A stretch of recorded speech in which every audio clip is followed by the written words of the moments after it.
Hello, how's it going today? What's up, Ducktictive? And hi, it's Sam. A little squabble over who's here first. Appreciate that. Oh, one thing I wanted to do, let's see. I want to put the chat on the screen. Which I thought I had, but maybe it's not. Thank you. It is Hyatt Sam asked what the macro pad is. This is the Board Source 4x3 macro pad. We built it a few streams ago with TTC Gold V2s, and I very much like it. I use it for all my various changes and transitions. So yeah, it's a good little boy. Let us see. Yeah, for some reason this chat's not showing up. I don't know why. Maybe that. I don't know. It's all right. I'll do better about reading out the chat in the future. But thanks for following Hyatt Sam. I appreciate that. And yeah, today we are going to be building a keyboard that I've been excited about for a while. I use Streamlabs OBS. So they have a module for the chat, which I have on the corner, like right here, but for some reason it's not showing up. That is all right. Let me just try one more thing. Always show messages. I don't know. I'll do some debugging off stream. But anyways, yes, today we are building the Prime E from Prime Keyboards. And we're putting it in a P3D gasket mounted case that I recently got in. So let us take a peek at this. Here's the case. Let me just pull all this stuff out of the box real quick, and then we can unpack it a little bit. Let's see. So I kind of combined two orders because I have the PCB in here as well. But here's all the gaskets, which I don't know how to add those yet, but I have a guide that they sent me, as well as the foot, which I'll probably install. And then the PCB as well. So yeah, this is from Prime KB, a company I really like. They're the primary source for alpacas, and I order a lot of T1s from them as well. I really like those switches. But this is one of their PCBs. It's a 40% Alice style board. I can get a close up on this guy too. But I've never typed on a 40%, or at least used one regularly. They are very small, and they don't even have a number row, which is a little bit strange. I'm a software developer, so I probably won't use this super regularly, but I thought it was so cool, and honestly, it's one of the most affordable and available PCBs. Oh, hey, there's the chat. That I can find. So yeah, and then this is let me pull up the actual color name, because they have color names for all of the acrylic you can buy at P3D. I really like P3D. They make some super cool 3D printed and laser cut cases. But they, let's see, let me, I think I have a scene for this. Yeah, there we go. Okay, so here's their site. I usually go to acrylic keyboard case. Go 50% smaller. Here's the Prime E that we're building today, and the color is called Caribbean Blue, and it's a frosted color. So, yeah, I'm pretty excited about this one. I have another case coming in their translucent orange that I think will be really cool. Thanks for hanging out, Sam. I appreciate it. Yeah, I'll catch you in a bit. But yeah, at some point we're building a gasket-mounted barleycorn with translucent orange and tangerines, which I think will be really pretty. So, oh, thanks. Let's Let's see. So, having said that, I have these tropical switches that I have lubed off stream. My mouse is maybe mad at me. Might be dying. But yeah, I think that I just like how the color scheme kind of fits. I know it's kind of silly to match your color scheme of your switches with your board because you can't really see these. But I don't know. I personally like to when I can. But yeah, these are JWK, like every switch you'll ever see. Excuse me. Lubed them with Krytox 205G0, and I filmed them with TX films. And yeah, we're gonna install those in today as well. This is not a hot swappable board, so we'll be soldering that. In addition, it has an interesting feature, which is these three, let me zoom in here so you can see. These three LEDs here, which is, well, in and of itself, not an interesting feature, but this case has these holes here, and then little light pipes that are somewhere in a bag that you use to connect them up to pass the light through, almost like a fiber optic, which I think is neat. They will be a tight-ish fit, so I was playing with them a little bit earlier, so we'll get to that when we get to that. And then also gaskets, because this is gasket mounted. They did recommend on the website using water when you install them, so I have water on deck, but yeah, anyways.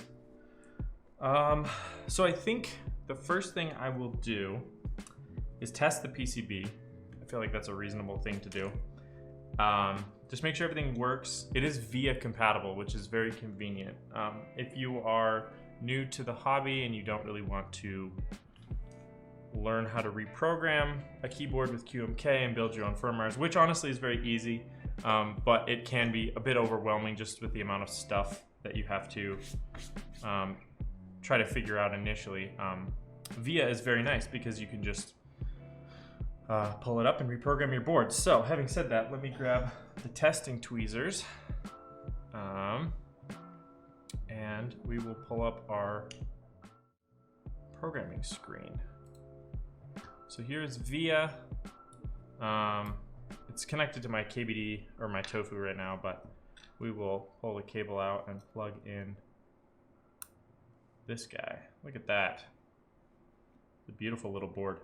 I'm excited to see how this underglow looks with the frosted acrylic case. But regardless, you can see it comes up with this Prime-E in VIA, and so now we can proceed to reprogram it, or at least right now test it. So if we go over here to Key Tester, you'll be able to see Escape. Uh-oh, computer dude stopping by. Sounds good, my dude. I will talk to you in a bit. So escape works. Q, W. So yeah, like I said, there is no number row on this board, so we're gonna be freestyling here with our complete and utter lack of most creature comforts you might see on a keyboard. This, yeah, it did register something. Let's just go one row at a time. Maybe don't confuse myself. There we go.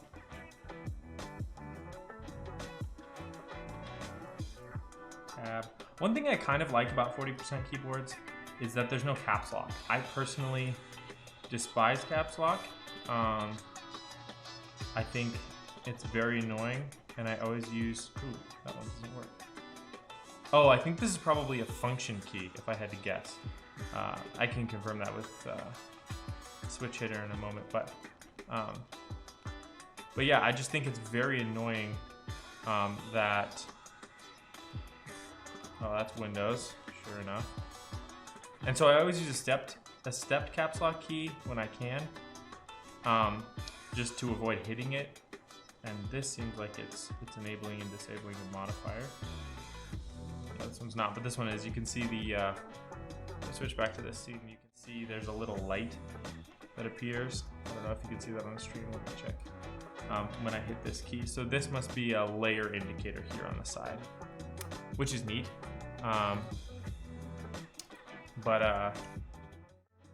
yeah, so anyways, this one does not have a caps lock, which I am A-okay with that. I think this is another function key here, but when we go back to the main programming tab, we'll be able to figure that out. So Alt, Control, Shift, yeah. Honestly, yeah, like I don't want to rant too much about caps lock, but I really don't like it.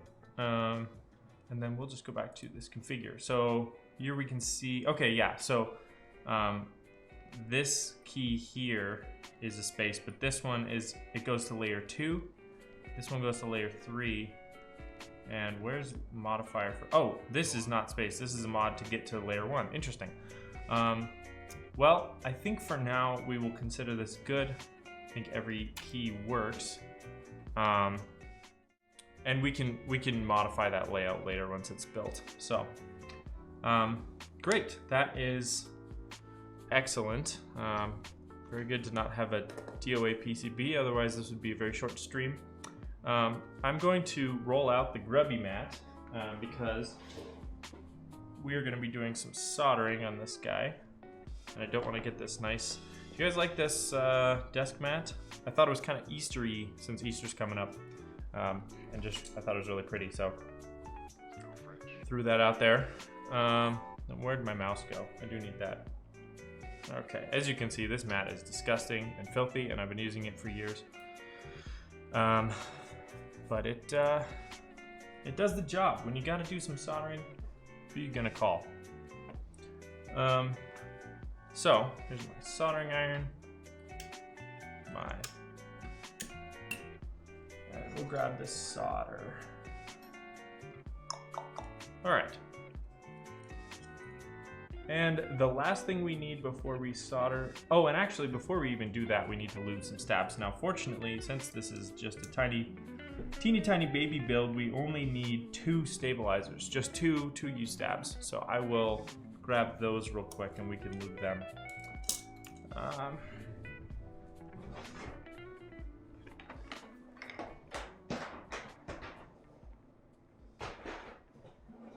Okay, so I've got a box of goodies here.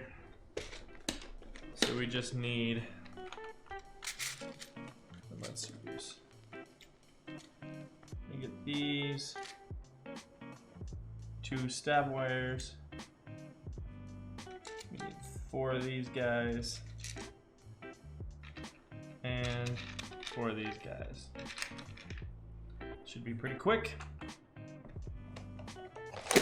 And like usual, I will be using 205 G0 where plastic meets plastic and dielectric grease where it doesn't. Now, last time I built a board, which was last week, I had a bit of an issue where, and I still need to resolve this, but the, I might actually band-aid this, we'll see. But I had an issue with these little, these are made by KBD fans. They're these little foam, like almost neoprene type deals that stick down to the PCB directly under the stabilizer to help with kind of impact and sound. However, they actually lift up the whole stabilizer higher than I would like, and they also kind of are sticky on the top, so when the stabilizer comes down, it sticks to it. So I was having a terrible time with that, just getting stuck to it or pushing the stab up too high, so the space bar doesn't fully return. Just something I'll need to remedy very soon, but for now, we're just gonna carry on. Yeah, I got some flux, probably don't need that. All right, I think that's everything we need. Don't need a switch opener. Yeah, great. So, let us loop some stabs real quick. I should set up a timer and try to speed run this thing, but it's fine. So first and foremost, I'm going to lube the in the housings that hold the stems. Is that the appropriate word for it? They kind of are technically stems. We'll get a paper towel, keep things clean. So we will these guys together. All right. Don't want to overdo it. That is very easy to do.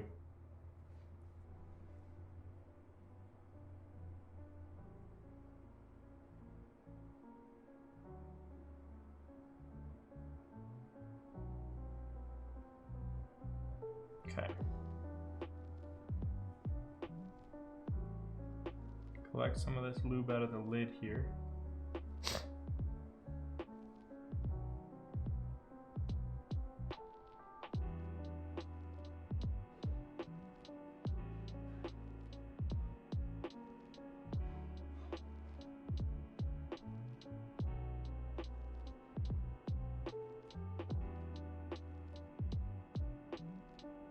Okay, so we got 2 housings. We just need 2 stems.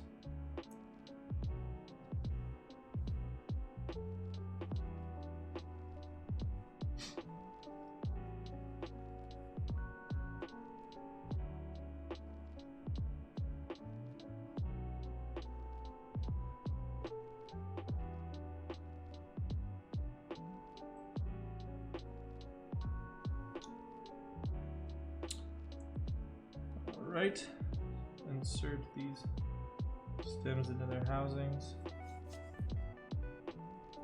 This stem holder is so nice. It's I think I mentioned last stream, it's a jewelry tool. Let me zoom in a little bit so you can see it. But it's I think for holding gems or just like crafting in general, but my, is it convenient for holding onto the stem of a switch while you're lubing it. Because that can be incredibly frustrating if you're using your fingers or your a needle nose plier or something like that. Pair of pliers. Not a single plier. Single plier would be useless.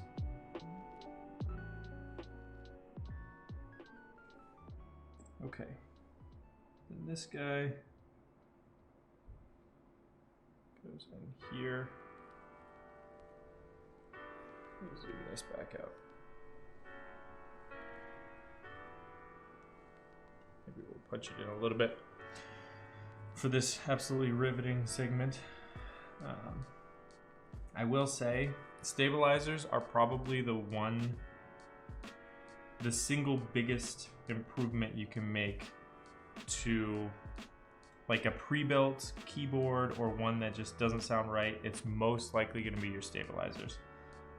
A lot of pre-builts come with plate mounted stabilizers, which is annoying because they're very rattly, but it's also convenient because they are generally the easiest to open up or to remove because you don't have to actually get all the primey. TAC 3. It is a oh hey, thanks for the follow. A Prime E. It's from Prime KB. And but yeah, if you lube your stabilizers on a pre-built, that's probably one of the biggest quality of life improvements that you can make. So, like the one of the boards I'll be tackling pretty soon here is the KBD 65, or not KBD, but the NK65, the Novel Keys entry edition board of the Milkshake version, which is a gorgeous board. And I think a great value, but the stabilizers are the biggest issue that I have with it. And so just opening that up and, oh, you're working on a case design. That's really cool. What materials? Is it gonna be acrylic or like an aluminum case? It's interesting. Yeah, anyways, yeah, just opening up the keyboard, giving some love to your stabilizers. The other thing you can do is, you maybe saw that in my toolbox, I have some syringes, and you can inject dielectric grease to kind of take up some of that space. That's something you gotta be careful with because it's easy to overdo. Concrete. A concrete case. Huh. Yeah, that's, I don't know if you mean that it's never been done before for the Prime E or in general, but I would believe you if you said in general it's never been done. I've never seen one. I'm curious then, are you casting gasket the weight of the concrete will help? That's crazy. So are you casting like threaded inserts into it so you can attach things to it, or is it like a sandwich mount or something? curious how the assembly will go together. That's fascinating.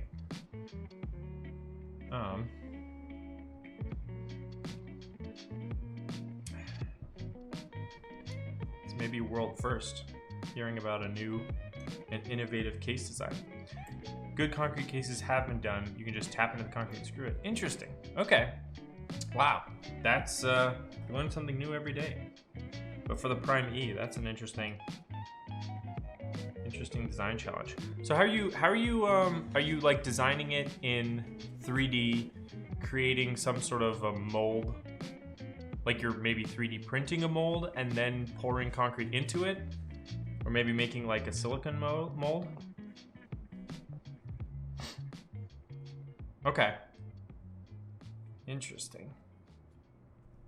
Wow. I'll keep my eyes peeled. You should hit me up on Discord if you have a prototype. I'd love to see it. And to anyone in chat who wants to access my socials, if you want to contact me, I think it's !socials in the chat. We'll get you that information. And I think also !Discord should work as well to get just that.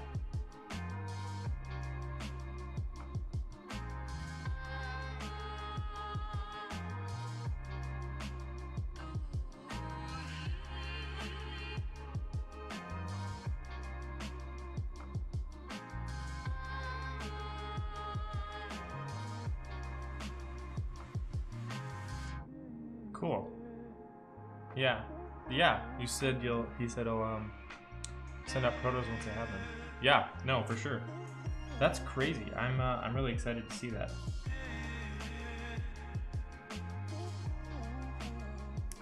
Okay. We got one stabilizer. All right. Feels good. Let's zoom out a little bit. I also have a bad habit of like working really close to myself, and my chair doesn't scoot all the way up to my desk, so I'm usually like just out of frame. And if I'm not, my head's over top in frame, but what you gonna do?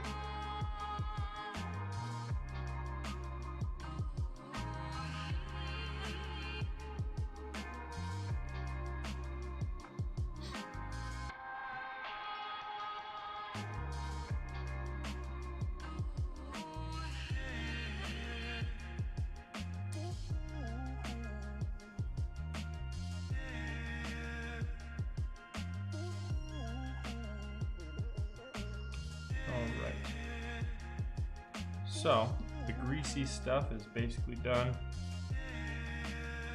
Have these stabs assembled and ready to go. So I might still Band-Aid mod because the Band-Aids take up significantly less space than those foam adhesive deals. So I'm hoping that allows the keys to return. The other thing I'm gonna do is just make like triple sure that those keys return before I build the rest of it, but it's such a small board that it's not that hard to fix if something weird happens. Let me pull focus again here too. The other cool thing about this board is that the plate is made of POM.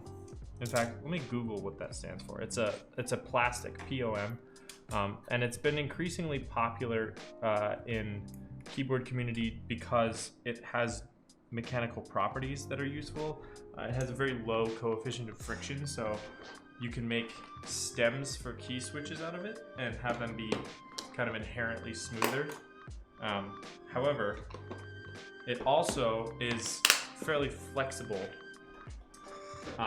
which can lead to different sound profiles.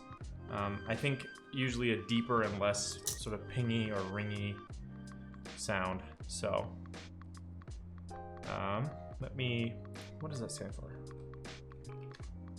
POM stands for polyoxymethylene. Interesting. So yeah, anyways, it has high stiffness, low friction, and excellent dimensional stability. But we opted for the white POM plate on this guy. So I'm going to get these two stabilizers installed, and then we can start to solder in. What am I looking for? Band-Aids. don't know if I'm gonna use these or if I'm gonna use, yeah, I'll probably use these. So the only thing you gotta do is just cut it down, cut a little strip off so that it fits underneath the stabilizer. And again, this is not strictly necessary. You can absolutely build a keyboard without this. However, it's a personal preference, so just leave me be. Let me do my weird things.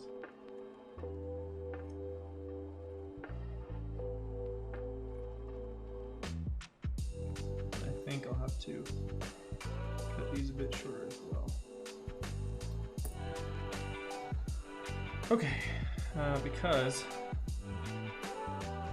we just need a small piece. So I think I might actually just do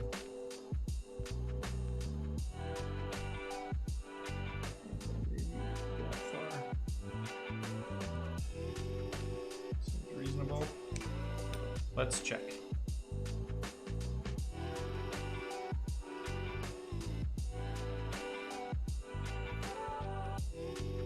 This is something I'm concerned about. Not this in particular, but with the acrylic case, there will be a lot of peeling today. Just getting the clear coat off of every layer of acrylic. And I was also advised to wear gloves because this case, while it is frosted, it is also partially translucent. So if I get a big old greasy fingerprint on it, it will become entombed within those layers forever. So I'd like to avoid that. However, having said that, I feel like removing a very thin piece of coating with rubber gloves on is going to be a comedy of errors, but I mean, content is content, so I guess whatever it takes. Come on, smooth Lego. Maybe I should have pulled the backing off these band-aids first. I don't know. Or use Tweezer 2. Maybe I will. Where is Tweezer 2? Here we go. The understudy. It's not even really an understudy, it's technically much better. There.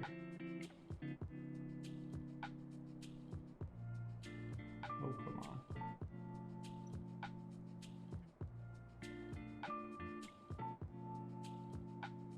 Alright, there we go.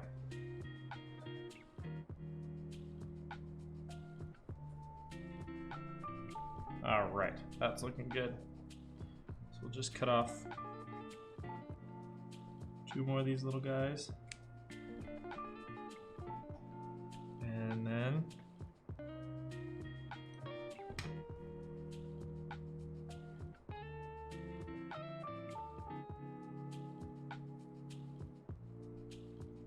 get those installed. Oh, and I do need to grab the screws for these stabs. I forgot about that. Hey, that one was easier.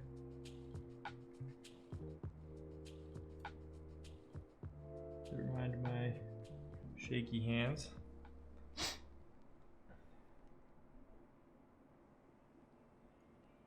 Ah!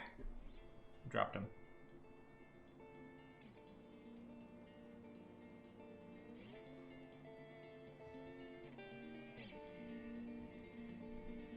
All right, there we go.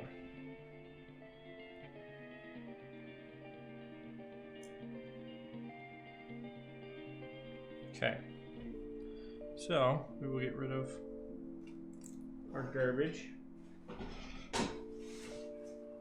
We will keep everything that's relevant because we can still use these band-aids later. And then we just need to grab some screws.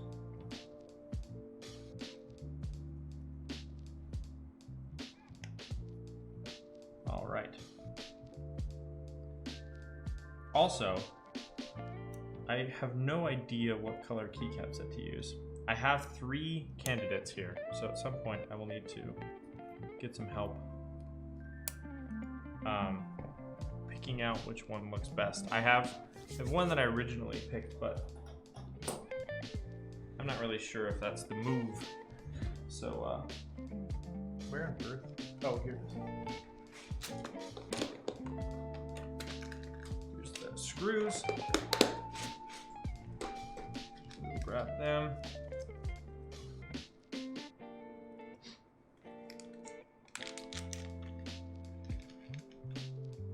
Grab the screwdriver. So I have this little, I'm a huge fan of like magnetic tool strips to hold up my tools. And so I have one on my wall, but I'm gonna be moving soon, so I don't really want to put new holes in my wall when I was mounting that. So I just took a bunch of command strips and I cut them so they were short enough to hold up.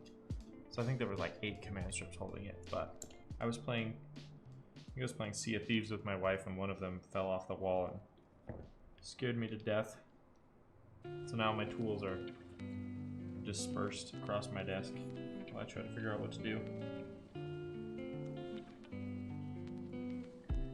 All right.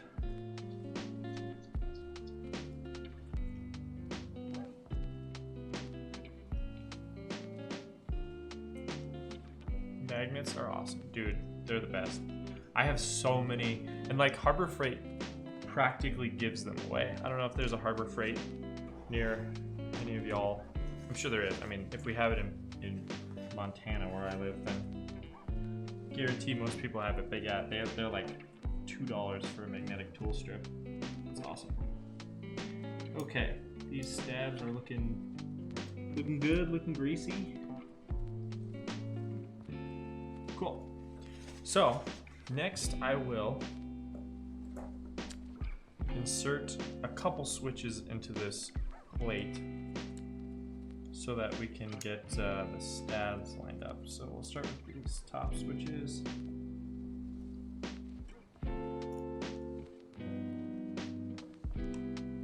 Fortunately, these are 5-pin switches, which makes alignment a breeze. Highly recommend 5-pin. It's the way to go. Let's get this out of here so I don't lose it.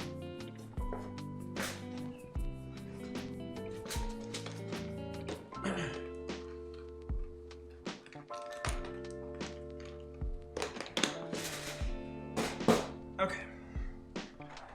And then, now I just need to make sure for my own sanity that there is not a plastic layer on this piece of palm. I don't think there is, but just need to make sure. Oh, sounds good. Now this will be interesting because I don't know if the Discord overlay includes audio. I don't think it does. So I might actually have to add a new source right here real quick.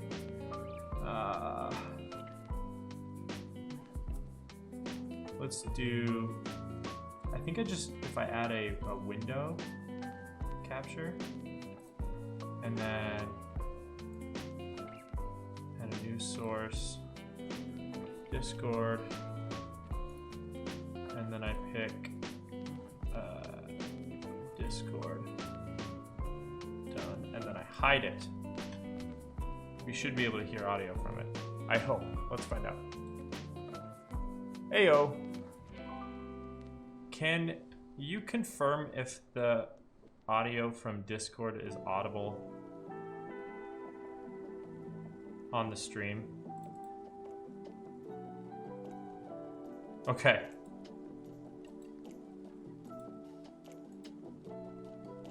I don't see any levels on the on any devices in my mixer, so okay, interesting. Do you have any good ideas on how to capture Discord audio? Yeah, I'm trying to avoid that. If I have to, I can, but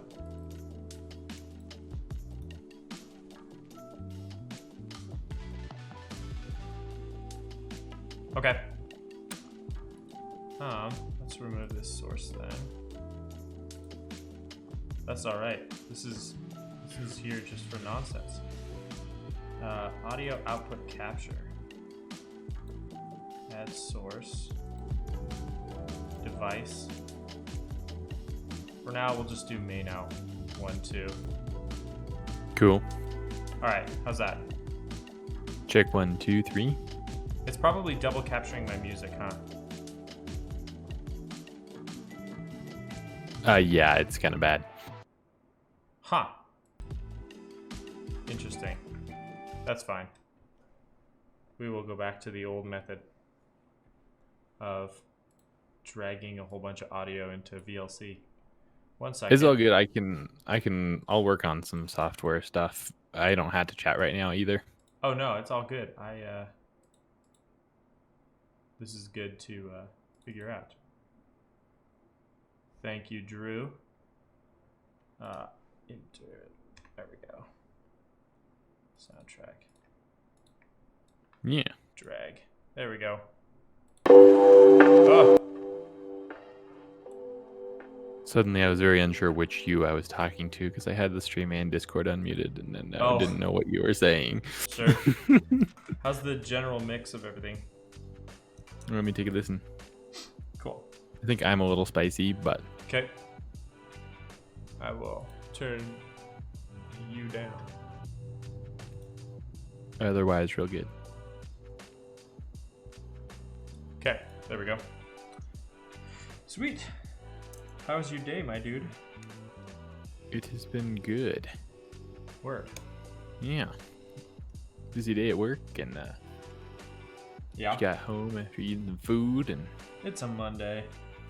Mm-hmm. I think I was Pretty sanity decent checking Monday. myself, and I did not sanity check myself. I'm like 99% sure that there's no plastic stuck on this, and that I'm just scratching it. We're gonna go with that. Doesn't really matter. But also, let me get my soldering iron hooked up.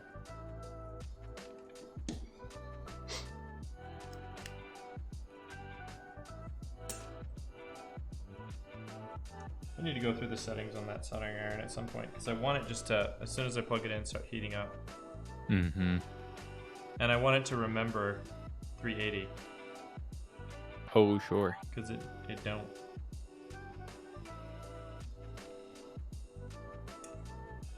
Okay.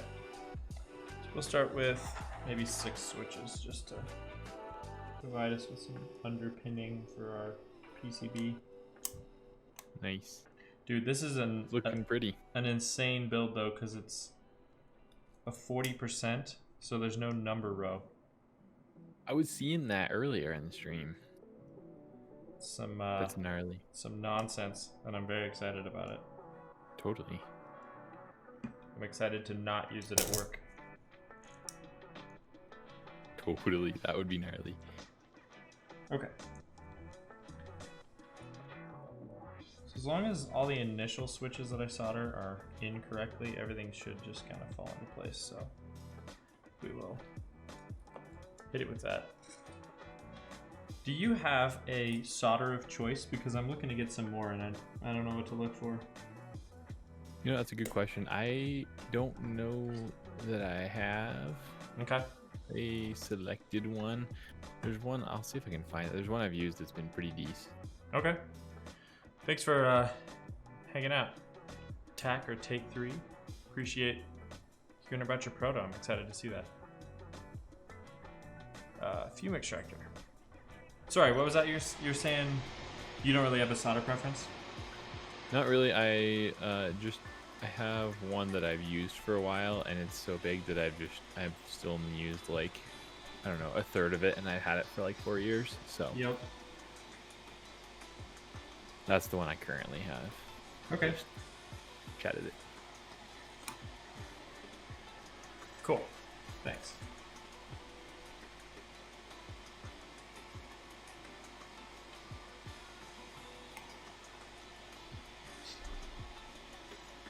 Hey Sam, not much. Got my stabs done.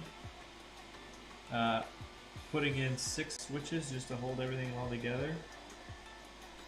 And then we're gonna make sure that those babies work. And everything looks straight. Oh, I think I have a bent pin on this guy. Let us find out.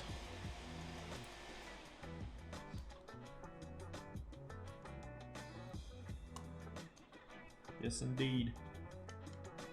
That's alright, that's a pretty easy fix. Just grab the tweezers, straighten it out. There we go. Reinstall that guy. Although I will need to pull the solder out of the hole that I just filled.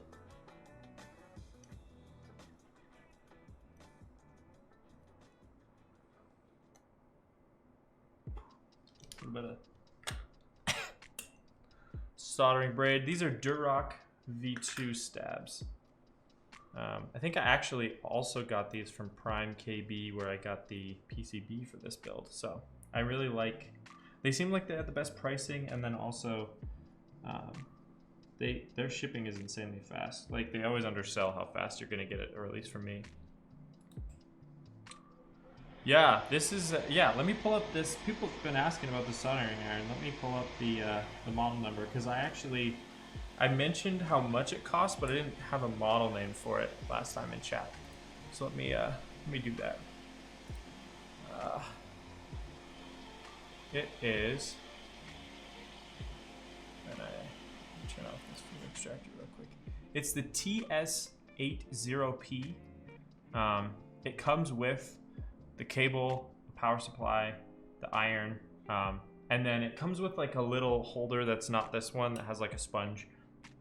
But yeah, it was $112 on Amazon. Let me put a link to this in the chat. But yeah, no, it's a very handy little product, and I like it a lot. So it has suited me quite well so far. I saw it on Wildcat, is a guy who makes keyboard videos on YouTube, and I saw it on his channel, and I thought it was really neat. So, all right, I'm gonna test these switches real quick.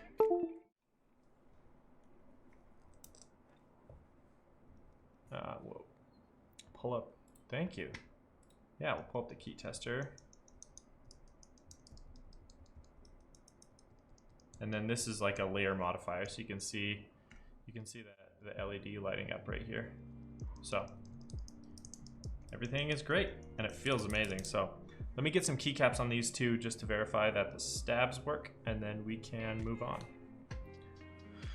on. Which brings me to a dilemma that I have. I have 3 sets of keycaps for this build.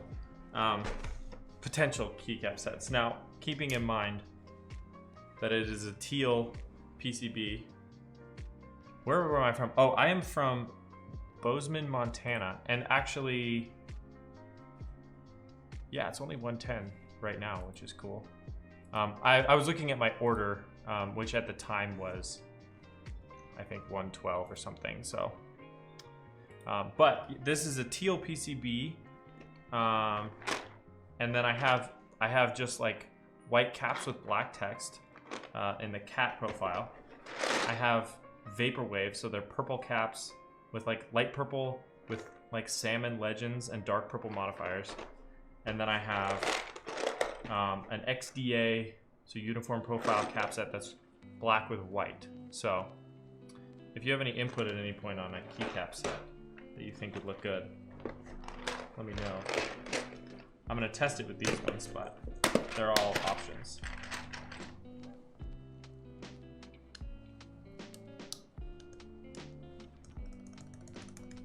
Oh yeah, it's working great. You can also pull the USB cable off here. I should get a second USB cable for testing boards so that I can leave my keyboard plugged in. And this one. Perfect. Great. Nice. Very, very nice.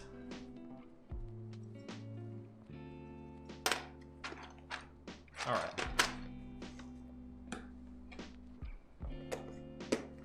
Also, actually, I'm just now realizing I don't think I dragged the audio output capture into every scene, did I? So like if I do this, could you still hear the music?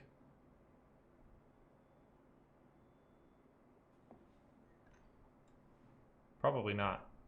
They probably can't hear you either. Cool. Let us add those real quick.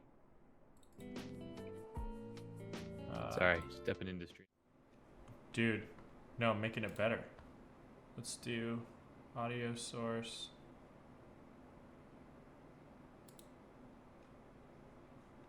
Add source. There we go. And then this one. Audio output capture.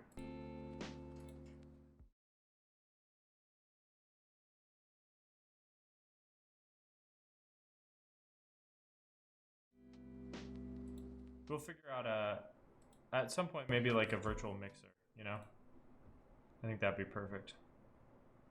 All right, audio output capture. There we go. Okay, back to where we were. So mods work, these keycaps work, so let us keep going. Just stick in all these switches. This is so much easier than that carbon fiber plate, holy cow. That the last board that I built on stream was a bit of a nightmare in terms of just getting the switches into the plate. I probably spent an hour just doing that and my thumbs were bleeding by the end. Ouch. So don't be doing that. I wasn't around for last stream, so that sounds gnarly. Yeah, it was brutal, but you know, got her done.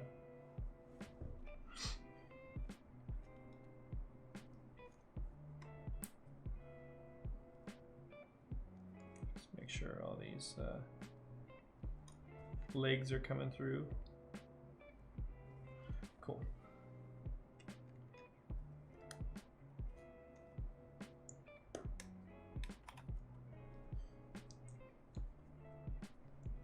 Interestingly, on this particular PCB, it seems like the PCB is really tight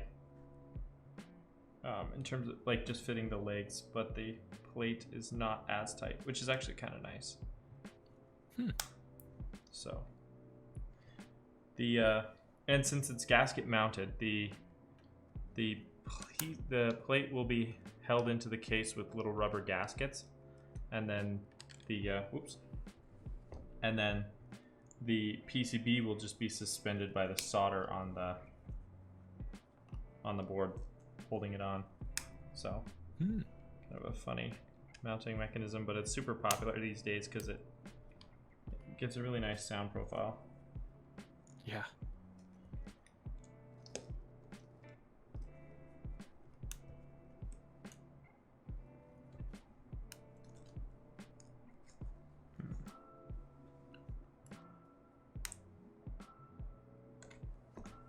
Let's do this guy back. Whoops.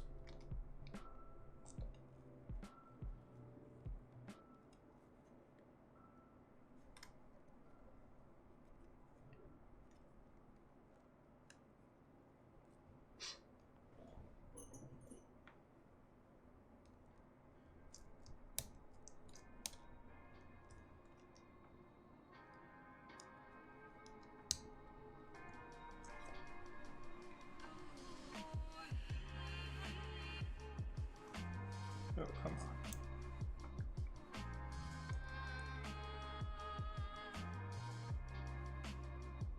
It's another plate that doesn't want to play nicely. Just when I gave it a compliment. There we go.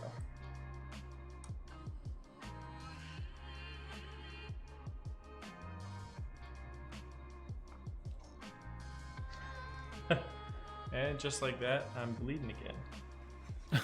That 2 streams in a row? You know it. Let's set a high score here. There we go. That's better. It's good marketing. I will literally bleed for your keyboard build. That's awesome.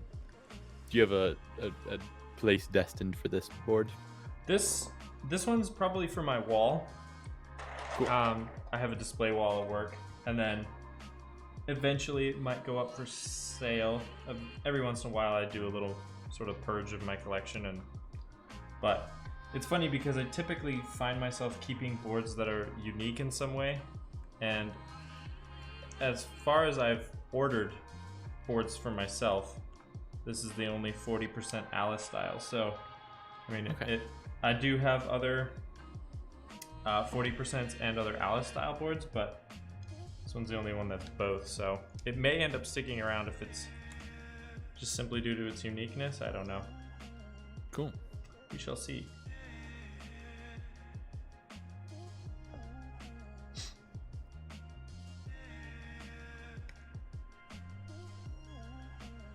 Now we're going. Plate is kind of being supported now by the other switches.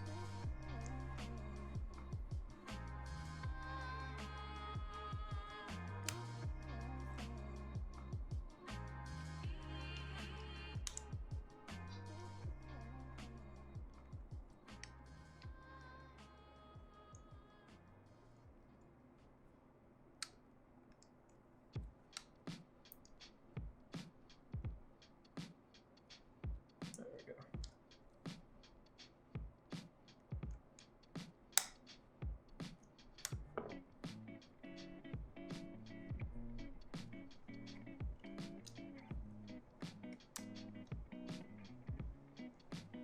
Cool. I know it's, again, like I said at the beginning, it's kind of silly to match your switches to your keyboard, but I do like that the housings are kind of a teal like the board and the stems are white like the plate. There's just kind of something about that satisfying to me. It is.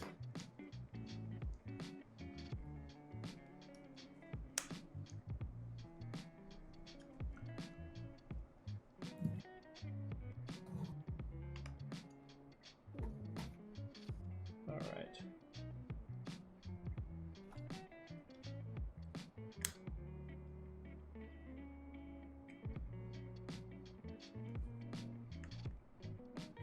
There we go.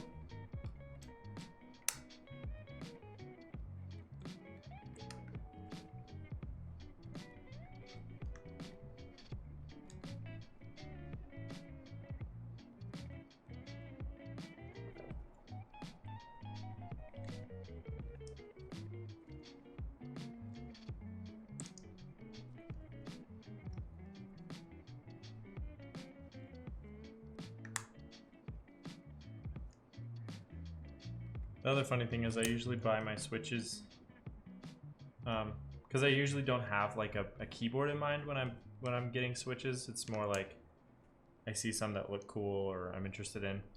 So I usually get 110 because then I can build a full size keyboard if I want to. So it kind of covers all my bases. Totally. But for then when I lube all my switches, I'll usually just lube everything I've got because I'd rather not lube like a partial batch for one build and then have a bunch that are and a bunch that aren't. So it's just easier for my head to do them all at the same time. But this one needs, I think, 41 switches. But I still sat there and lubed 110 of them last week. It took like 3 hours.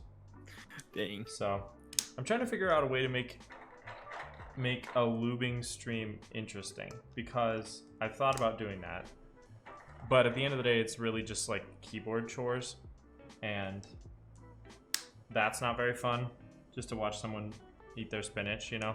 So I don't know, I'm thinking of like maybe trying to come up with like a game show type format or something where I can still be working on my switches but have something going on. I don't know. That would be fun. Yeah, so if you have any ideas, let me know, because I think that'd be cool to come up with something. But, okay.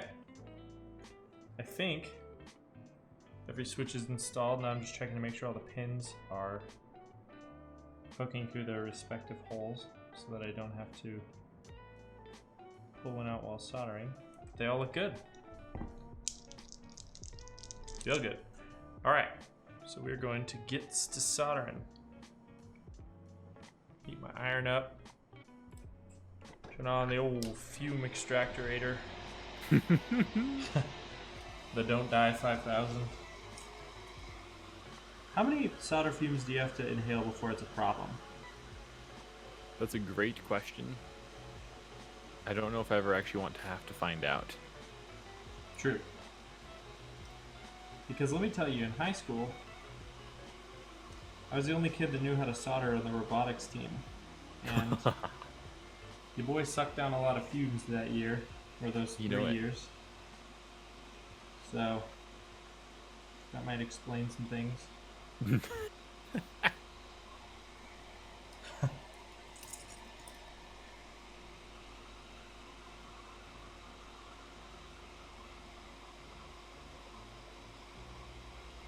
Dude, we are cruising. I'm only an hour in and I'm already soldering switches. Fortunately, or unfortunately, this is the easy part. Because you're gonna have to sit through. Oh, you're missing a switch. Pin. You're gonna have to sit through like an hour of me trying to pull plastic off of acrylic layers.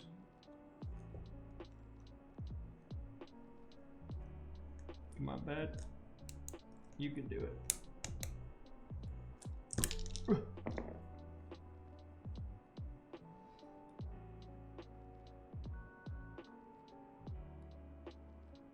Alright.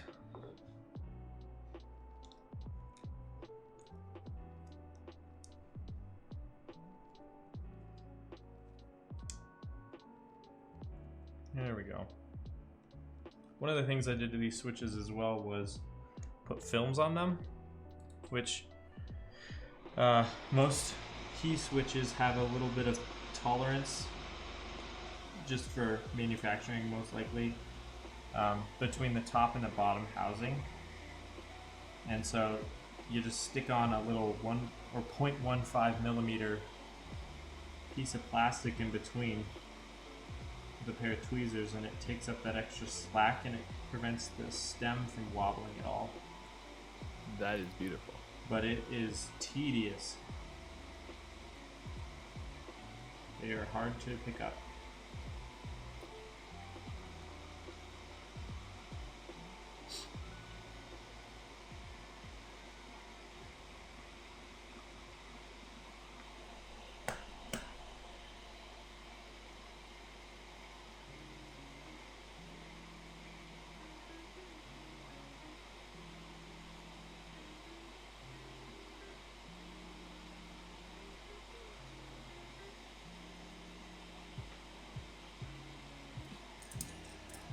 Did you see the new Justice League version,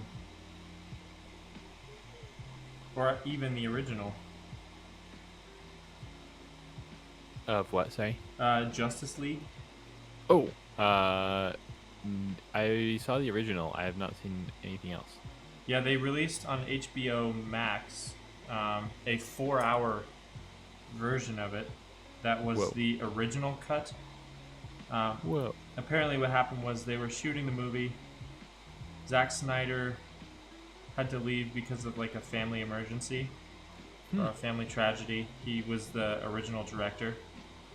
And so they had Joss Whedon, who, like, I think he wrote the original Avengers film, come in and finish it. And at the time, DC kind of panicked because they felt like the tone was too dark and kind of apocalyptic almost.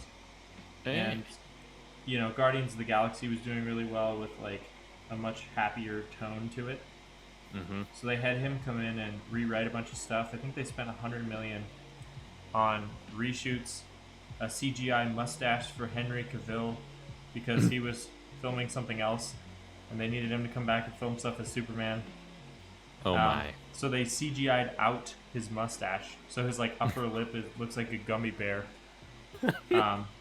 But then, anyways, they the fans kind of petitioned to have the Snyder Cut, as it was called, which is like the original version, because they had actually shot everything already before Zack Snyder left.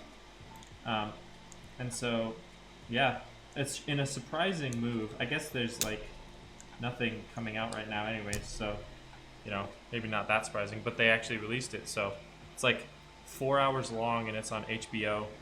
And it's in like 4:3 aspect ratio too, which is kind of weird. Whoa, weird. I guess because he wanted it to play on IMAX, which is a little closer to 4:3 than 16:9, at least on the biggest IMAX theaters. So, anyways, kind of funny though. Yeah, that's amazing. But it's in like 4 parts or something. I think it's 4 parts. So it's more like a TV show almost. But apparently it's way better than the original Justice League in terms of just like the cohesiveness of the story and giving characters enough time to kind of build up in the movie because there's so many of them. Sure. So Oh, cool. I thought that was kind of funny though. Yeah, totally. Like this is probably the only time this is ever going to happen, you know? Yeah. Like, remember with the Solo movie how like Lord and Miller had basically shot the whole thing. It was like the guys who made the Lego movie originally made Solo. And then Disney like panicked because there was a lot of jokes in it, and they were like, no, this needs to be like a serious story, so they brought in Ron Howard to redo it. But I wonder if we'll ever see like the Solo That'd be Lord and Miller version. Yeah.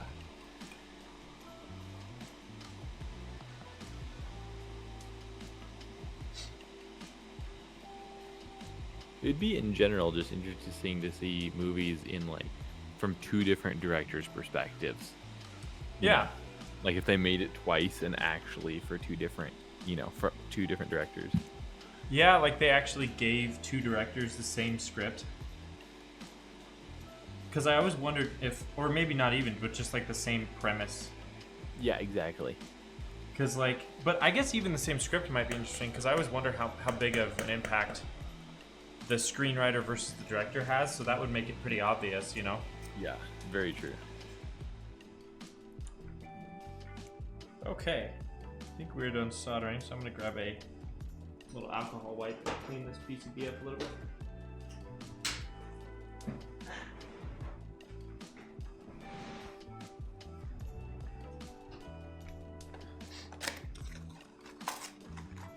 Oh. Alcohol prep pad.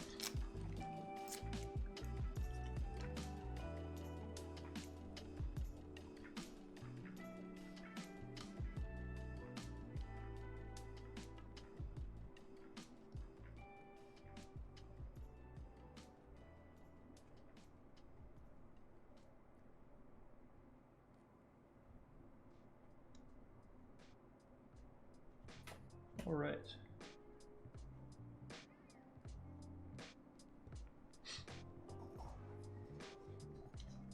Looking good. Looking good.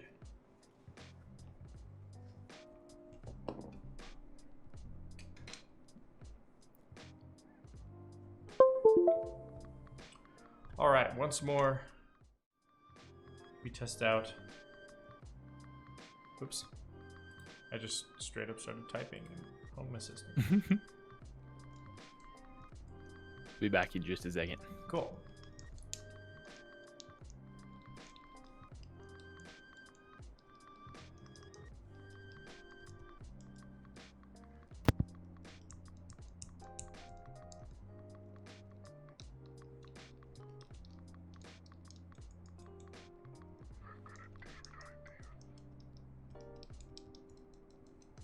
All right.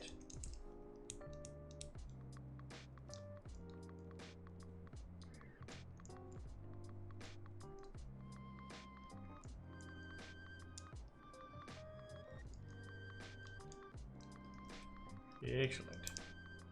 Okay. Let's test those stabilizers one more time. Let's grab our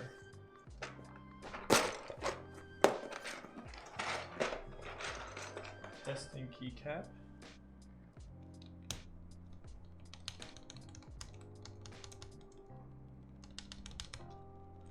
Great. Oh, perfect. All right. Everything is going swimmingly so far. All right. So the next thing I'm going to do is pull up the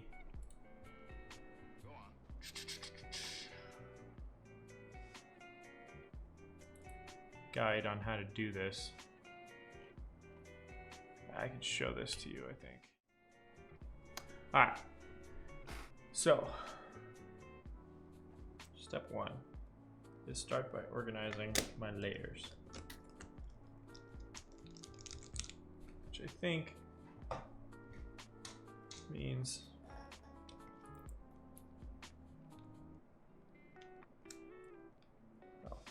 it's this, I think. I think it gets smaller towards the top. Yeah, it does. Perfect. There's my layers. Okay.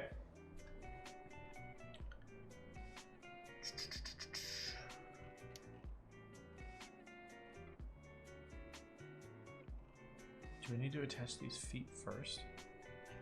It says to. Alright. But I think these feet actually get impaled all the way by these top ones, so I don't think that's the case for this guy. Regardless, thank you for your service, soldering iron.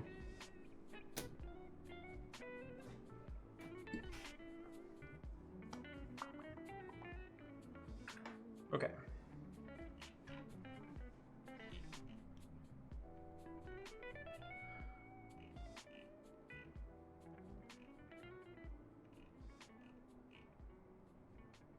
Okay, so now we basically just need to stick the gaskets to the PCB.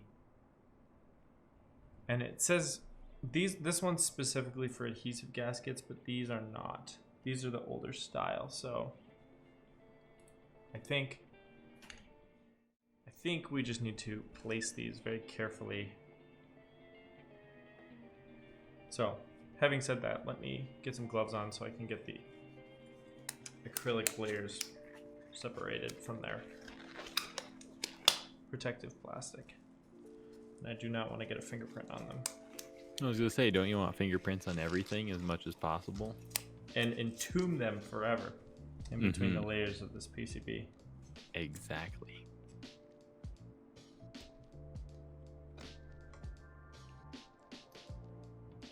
All right. So I might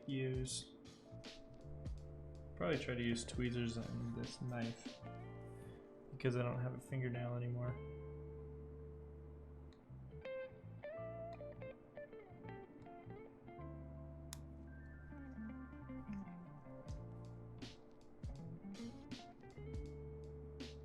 There we go. Cool.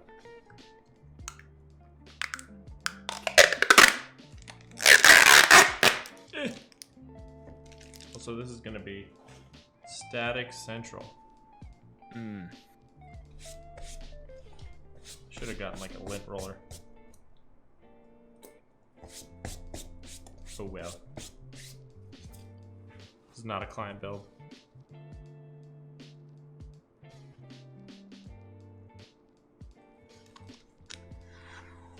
Oh, look at that. So pretty and frosted. I love it. This That is real beautiful. The bottom.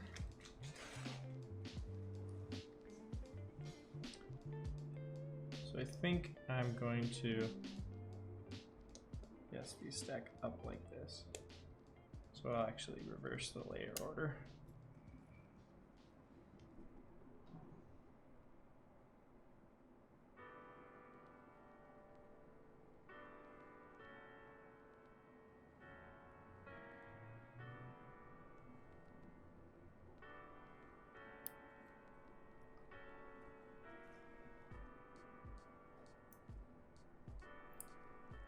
There we go.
Dude, it was kind of a gloomy day today, wasn't it?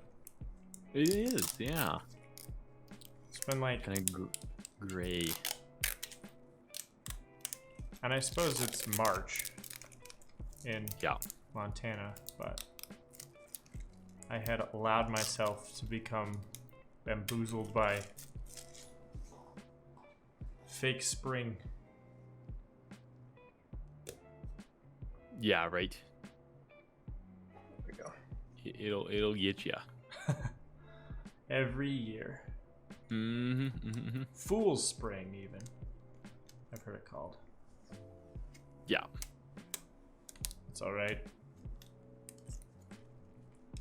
I like that we have such a distinction between seasons here, though. Like, I know it can be a long winter, but it's nice that you really get a real winter and a real summer.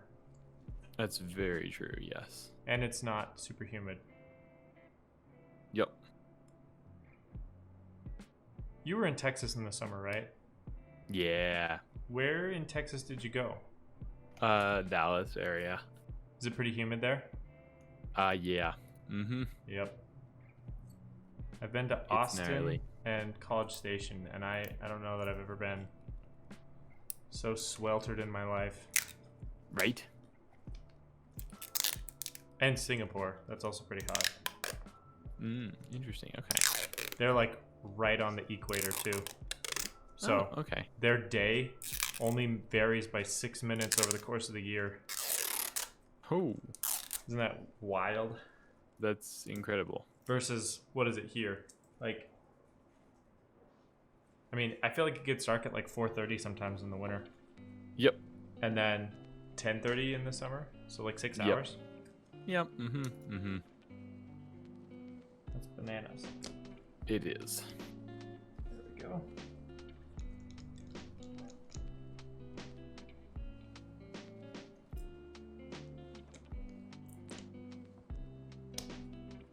I feel like I look like I'm like stealing this keyboard. Leave not a fingerprint.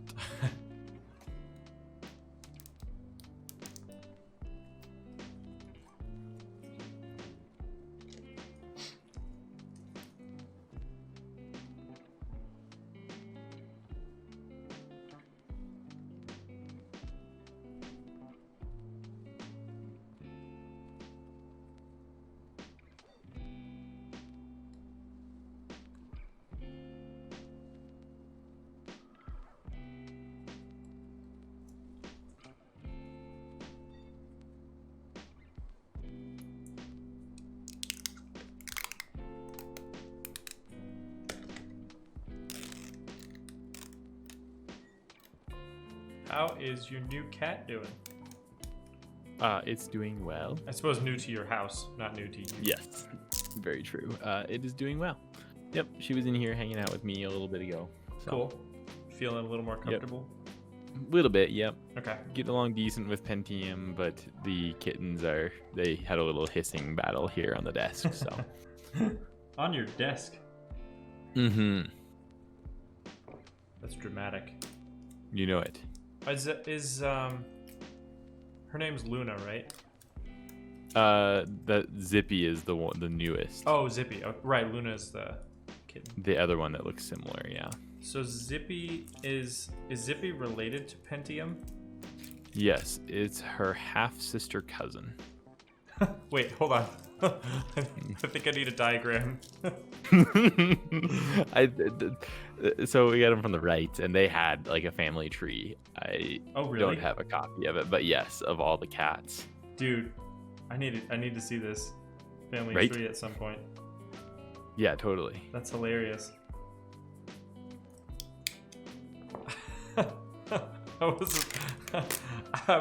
I was not expecting you to hit me with like a fourth cousin twice removed when I asked you about a cat. Right? great. I can't remember how it all worked out. That was 12 years ago when I actually knew, and now I do not. So. Oh, so your cats are they don't look that old. No, but they're 12 now. Okay. Yeah, I and guess- him and Zippy both. I guess they can get to like 20, you know. Yeah, So exactly. I always think about dogs with like 12. You're getting there. Mm-hmm. Yeah, but most of our cats that we've had have been pretty old. Yeah, pretty 18, stout. 19, 20. Yeah. Honestly, and I feel like cats that don't go outside tend to live Yeah. longer because I feel like half of, like my mom had a lot of cats growing up, and it was mostly like traffic stuff. Yep. Or just never came back type things. Exactly. Yeah. So, I've always kind of been like, and I lived so close to a major road when I had a cat that it was like, yeah, no, you're not going outside. You're gonna go play in traffic. I know it. Yep. Because that's what you do as a cat. Is do Be the things you're not irresponsible. supposed to do. Yes.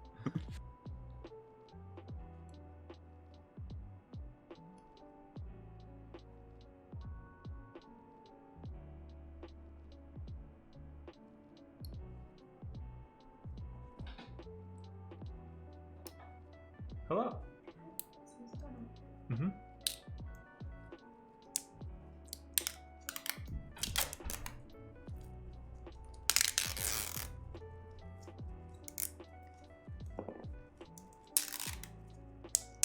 All right, we are getting there. This is actually not as much peeling as I thought it would be.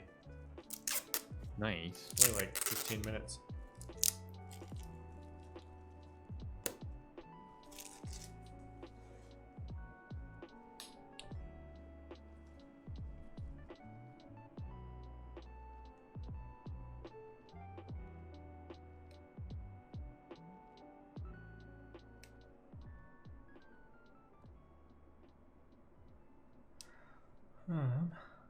Let's see. There we go. It's actually, the rubber gloves actually do kind of help a little. Just give them some traction. Yeah, makes sense. So there was a guy in here earlier who is making a prototype of a case for this PCB that is made out of concrete.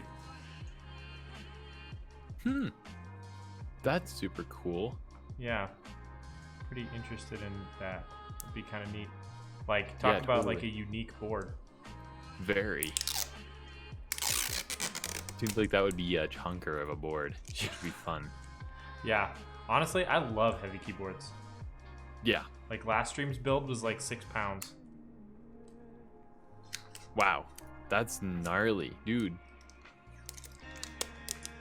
Okay. Alrighty. So I think what I'm gonna do is throw caution to the wind and just try to build this without really looking at the instructions. Because that Do seems it. reasonable. One thing I do need I mean, to for make sure. you, it's reasonable. For me, no. Yeah. All right, let me check about where these go. Oh, may not be able to do that. Well, no, I should, because these, no, they don't. I want the flush side to be on the top, which means that the layers have to get assembled second. Oh, sure. Because it has to, yeah, it has to kind of impale them like that. Also means there should be 2 sizes of these, and the long boys need to go on the top row because they have to get all the way through the foot. So there should be 5 of those. Oh, that's long. This is 3, 4, 5. 1, 2, 3, 4, 5. So I think they gave me a spare of each. That's good. I always Very appreciate that. kind of them. And then washers just to like pat it out if I need it. Good. Okay. So yeah, we will need these. Now, one thing that I need to try to figure out as well is the light pipes, because there's little light pipes that take these 3 LEDs up to the surface. Oh, fun. Yeah, and I need those to fit in the plate and the top, so I might have to do some minor surgery on them, because when I was noodling around with them, they did not want to go into the plate. So I may need to do some deconstruction to facilitate their compliance.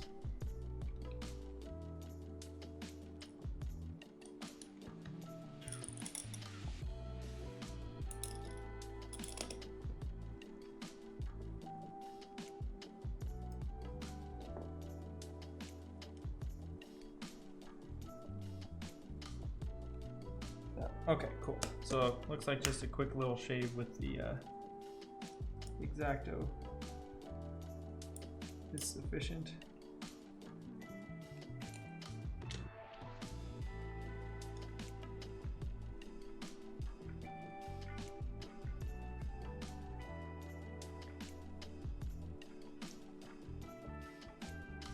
Cool.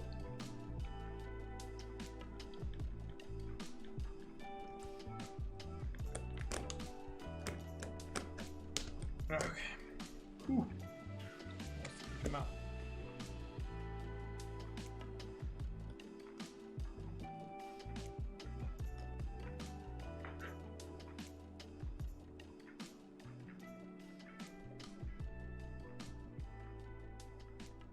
Sweet.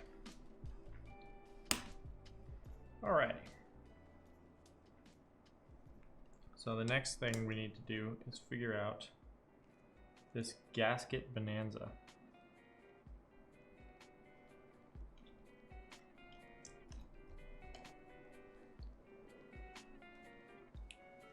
Because these are, I have no idea how these, there's the guides for this board that they provide are not specific for this board. That's just their general guide. So I think I have to play with it. Exciting.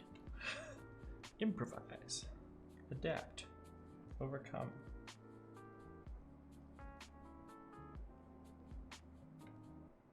Yes.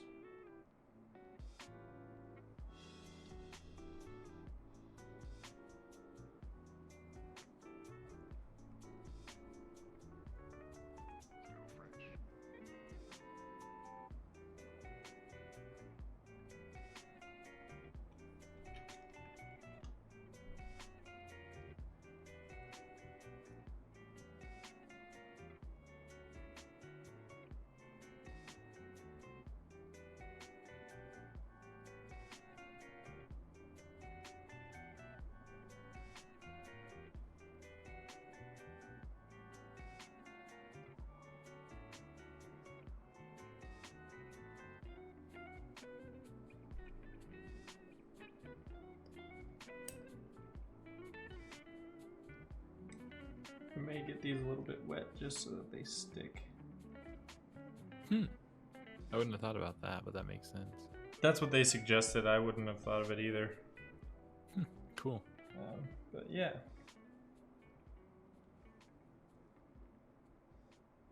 But I'm just trying to figure out right now where they go. Hey, can you Google something for me real quick? Yeah. Can you Google Pandemic Legacy Season 2 harder than Season 1?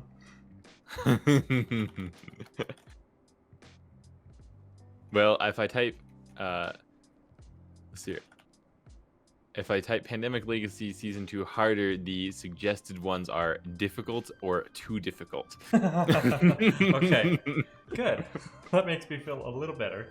It does. Uh-huh.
Interestingly, both the rubber and the frosted acrylic seem to be somewhat hydrophobic, so this may be a fool's errand here.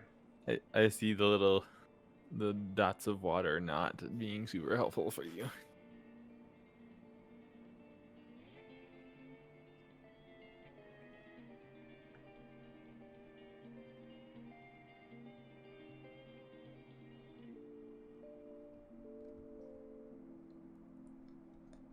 Okay. I think we're in, boys.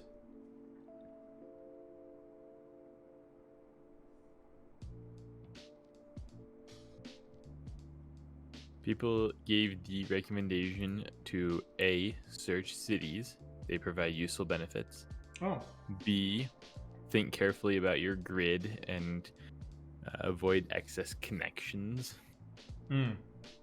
And C, go back and reread briefings from previous months. They often contain hints. Okay. Which may be why it says keep this in your thing. Yep. All right. So, there you be. Good to know.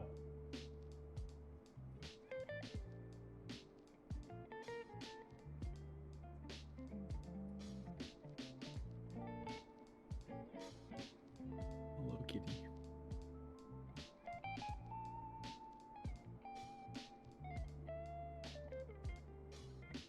Okay, so we have the gaskets between the plate and the bottom done.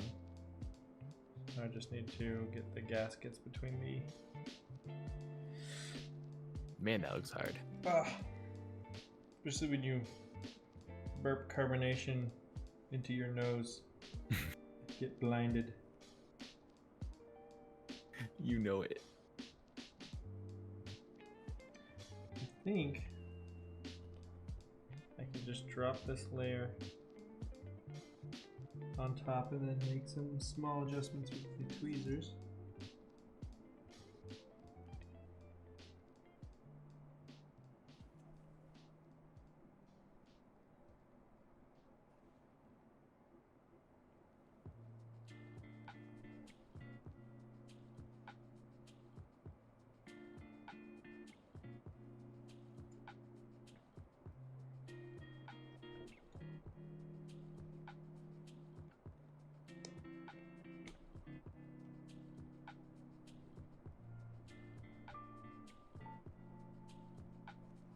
Okay, then I'm going to slide this towards the edge of my desk so that the pin can drop through.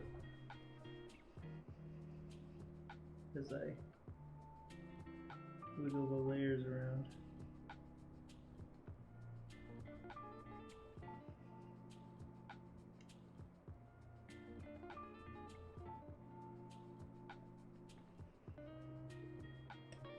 Okay. One pin is in. Nice. Which is good. Let me grab another long boy. I may have put a short one in on that side. Uh-oh. Is that right? Nope, we're good. Okay. And then I think what I'll do is actually leave those for now and put in these short ones because I can just screw them in without the feet and not worry about it.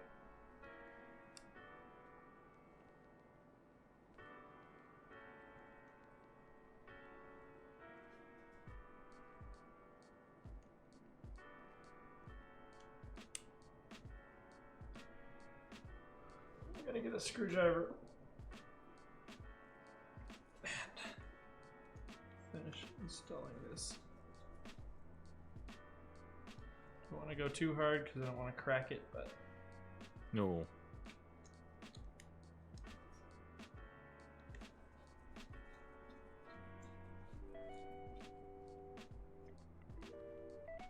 okay.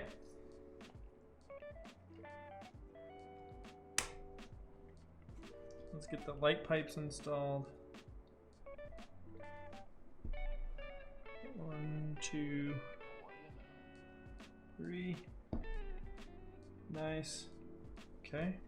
Then we can safely flip this over.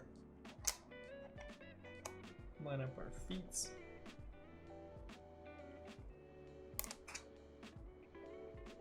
Actually, this foot is bigger. Put them down first.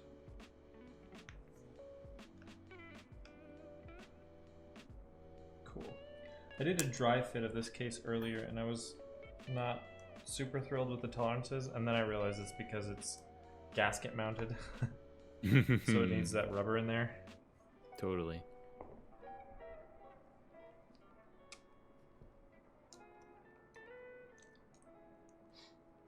I think once this is done I can actually lose the gloves because I'm done dealing with the surfaces that are between layers. Nice. And I can wipe off anything I get on it now. Alright. Drop the last few pins through the top. I like this black hardware too. Yeah, it's nice and contrasty. Oops.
Okay.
And the last pin.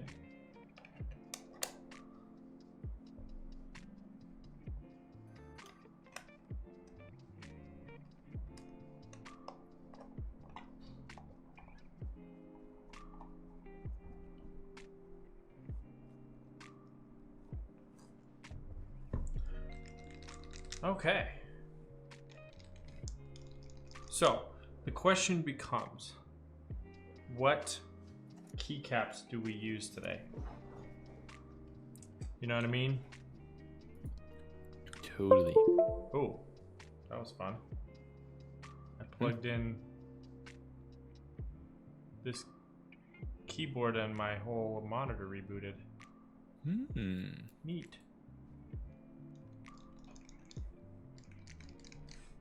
Look at those light pipes. Those work great.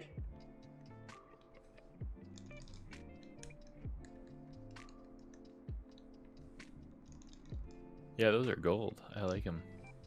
Boop, boop, boop, boop, boop. Okay. Funnily enough, you can technically see that there is underglow, but you actually can't really see it through the case at all, which is fine. I'm not a huge underglow fan anyways, but regardless, I think I do not need these. I might put these bump-ons on though, because I do, although I don't know what to put them on. Maybe I'll put them right here in between the screws.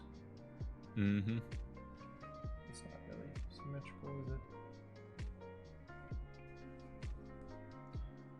That way, if I put them on a like a wooden desk, I don't really have to worry about it.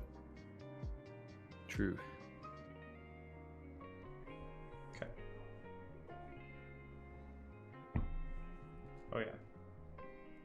All right. So we'll put all the spare hardware back in this little bag. Didn't use any of these. Appreciate getting spare though, for sure. Right? You check up and see if Spares that's are good. supposed to use a washer. Nope. Okay. Great. So yeah, now is the time when I clumsily install some keycaps. Beautiful. Which means I need to pick some. So if you are in chat and would like to vote along with Austin, please do. But here are the options. A cat profile, black on white, so black legends, gray or white keycaps. This is on sideways, but this guy. Vaporwave style, which is this guy. It's a the mods are dark purple and the alphas are light purple.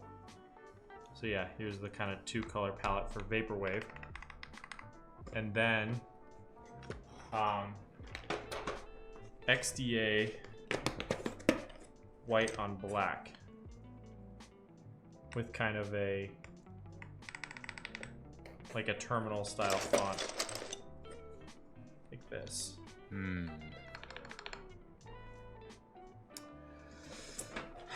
You got an opinion for me? They're also beautiful, man.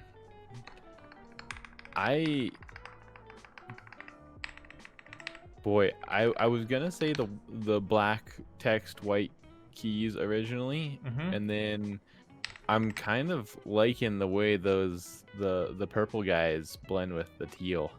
I agree. Let's try it out, and if it looks bad, we got time. I can swap it. Totally. Let's make this slightly more visible. And then let me get a switch puller, or cat puller, so I can actually properly remove this. All right. So that means I need to look at the layout guide for this guy. Oh, should probably plug in my keyboard so I can type. Prime E layout. There we go. I guess I could also pull up the but. Okay, so there we go. We need a 2U and a 2.25U for the spacebars. Those are the ones that I'm interested in most. The little function key though. So I think I have on deck a 2U spacebar. Or no, this is the 2.25U spacebar. Which is great. And let me just dump these out. That's what I did last time.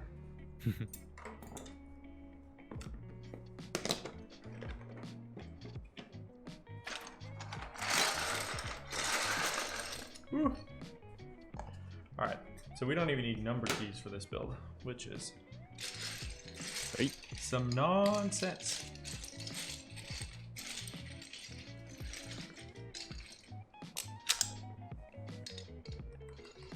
So we do need another.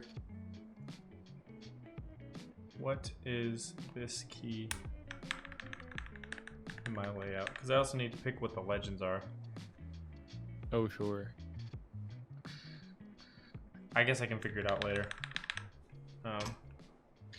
But let's do. Oh, we need a little tiny enter key. I don't know that I have one. Ooh. That's all right. Oh, we do need to delete. And a little tiny backspace.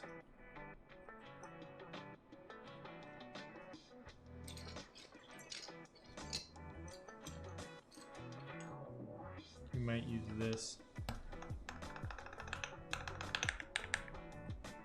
Let's get some alphas on there though.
Dude, I don't know if I'm like going blind, but I am really struggling to see the alphas. It's like, Yeah, they're. there we go. Maybe it's also just being blown out on camera, but there's not a lot of contrast between that kind of salmon color. Yeah. I feel like the salmon color is almost slightly iridescent or something like that, where it's like doing something weird with the light almost. Yeah.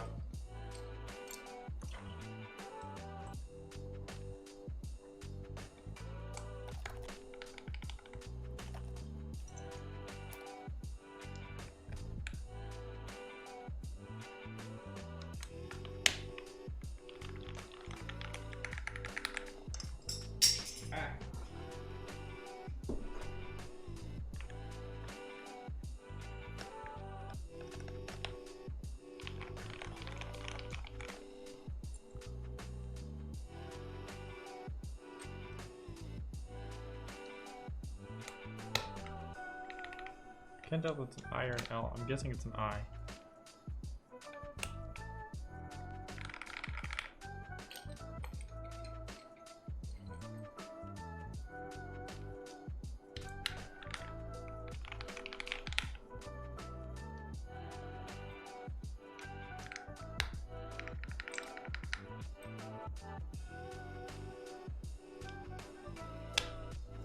Looking good. Thank you. TXC.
Just missing the K.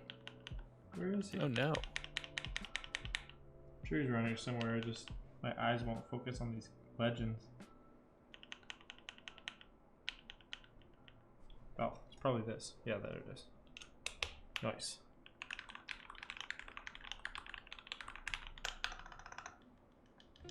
Okay, let's see what else we got. A little tiny backspace, huh? Let's see. Getting some stuff going on my phone.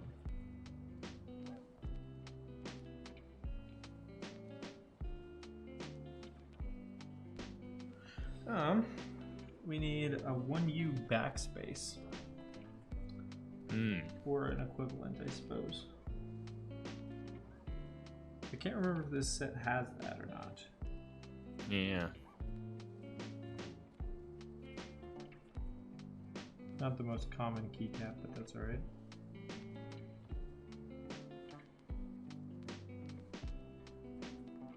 We can just put another delete in there for now. Sure. The dark delete is backspace. There you go. Okay.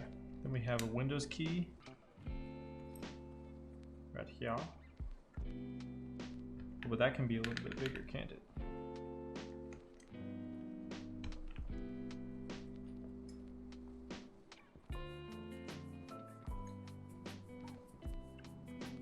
Like this guy.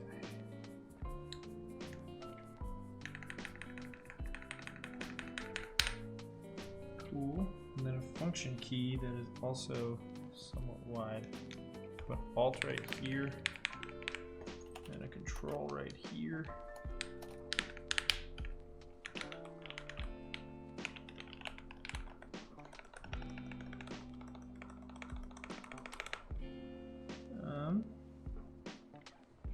Let me just look at the function.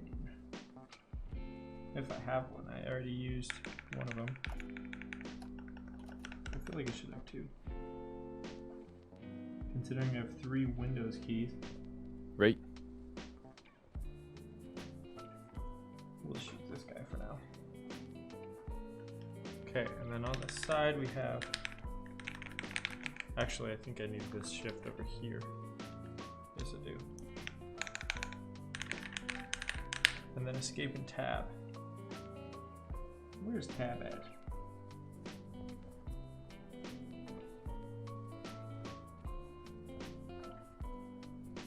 There it is. I feel like I saw it at some point. Oh, we need a mini tab.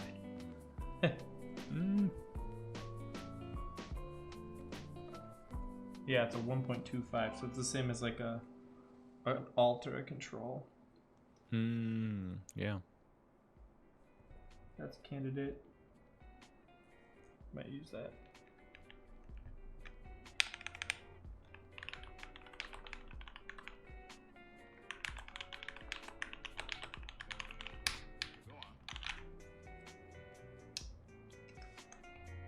Funny that doesn't fit there though. Alright, and then escape. And there's probably going to be I see that multiple one. heights of escape. There's like the... Yeah, this one's too tall.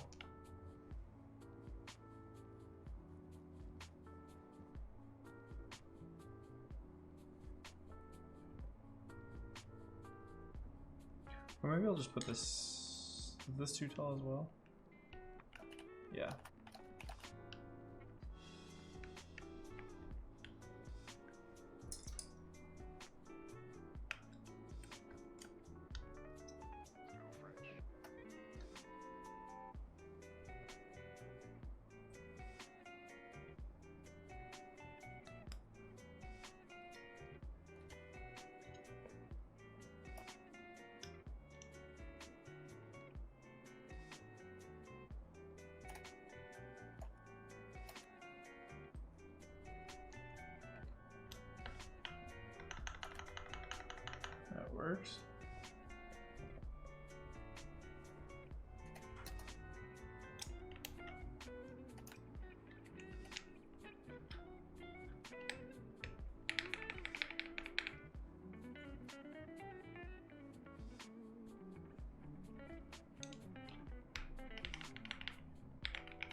one more cap.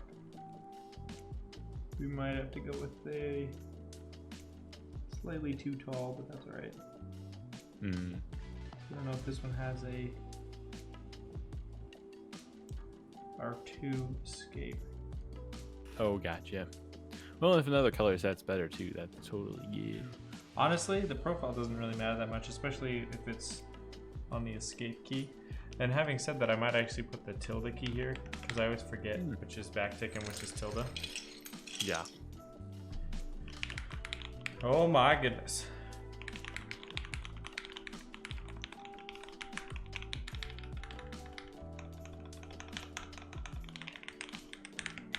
All right. Let's do a sound test. Do it. All right, I'm gonna put all the rest of these caps back in the bucket that they came from.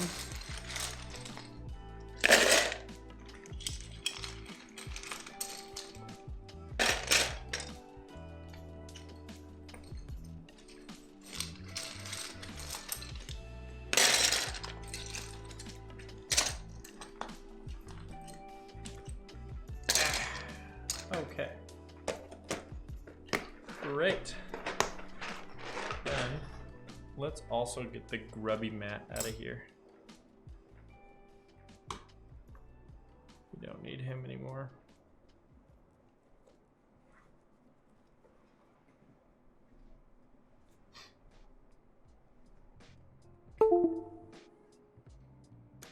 Dude, that's a beautiful pad. I love it.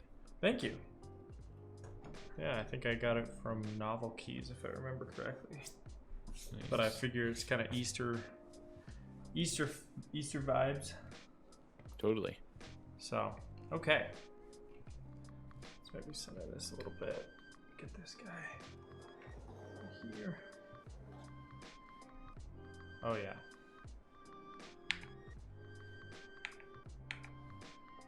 All right, so let's go to my speed test scene, which I think is this one. Yes, it is. And let's pause the music. All right, and the mic is now probably much noisier because I pulled off the noise gate for this scene. But that is all right, because we want the truth, which is, how does this keyboard sound? All right.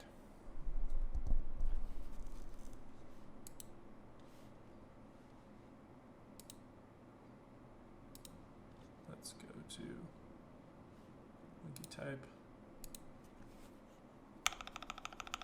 How does that sound? I like it. Okay.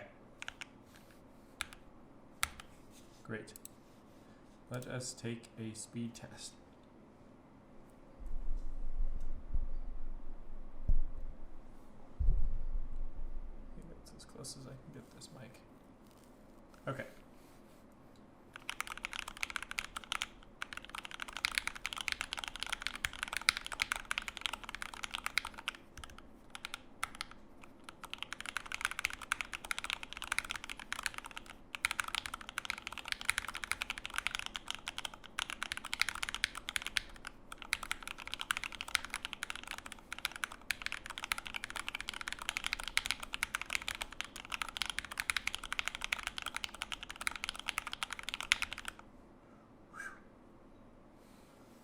Nice. It feels good. I like the layout surprisingly, like given even just how small it is. Let me try the mods. Let me just pull up Notepad. Yeah.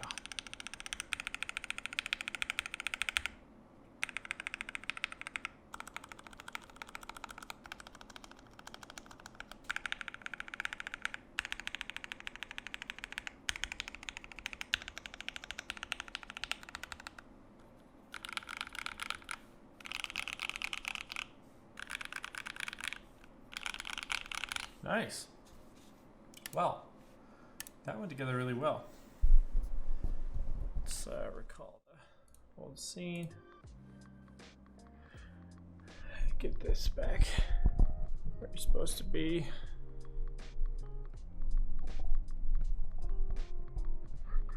There we go. Alrighty, well, I think that's about it for me. I really like this board. I like this case a lot by P3D. It's the first P3D product that I've built, but I have multiple other products that I will be building, so I'm excited to do more of that. I think these light pipes are kind of brilliant and they work super well. And just, yeah, the gasket mount is really nice on a board like this. It's probably That's one of cool. the most affordable gasket mounted boards that I've built. So just between the price of, I think the PCB was like 80 bucks or something, pretty affordable, and then the case was under 100. So in fact, I can look that up. Let's see, what is this board? It is the Prime E. Yeah, I think it's 150 bucks for the PCB plus the case. So yeah, that's for a gasket mounted Alice style board that looks this good. That's really impressive. So anyways, thanks for hanging out with me today. That was fun. Yeah. I got another lube session for I have some Kiwis that I'm going to be lubing, and then I'm actually building another Alice style board next week, a little bit bigger, and definitely aesthetically a lot different, so that'll be fun. But anyways, I think that about does it tonight. Short stream, only 2 hours, but I appreciate you watching, whether that's here on Twitch or on YouTube. Yeah, again, if you're interested in my build services, feel free to go to interlopercreative.com and or shoot me a message on Discord, whatever works for you. But yeah, thanks for posting that in the chat, Austin. I appreciate that. So anyways, yeah, thanks, and I'll see you around. See ya.